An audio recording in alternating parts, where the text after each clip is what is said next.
اخو صاحب دی او ته وی ته ګوره زما دشمن چې مدینې ته درغلی دی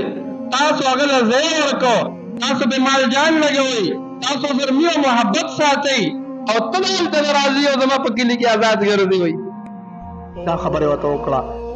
نو هغه صحابه وو هغوی خو د ایماني جذبې نو د سعد رضی الله عنه ته سترګې راوباسلې هغه وخت کې عمر رسول الله ولا ابو جهل نوم یې ښه د نوم و عمر ابن هشام وی عمر ابن هشامه سترګې په ما مه راوباسه په ما ته دې دی نه منې کې نو زه عبادت نه راځم د بیت الله شریف طواف کومه نه به راځم چې ما منې کې نه به راځم خو یاد ساته د ستاسو د مکې والو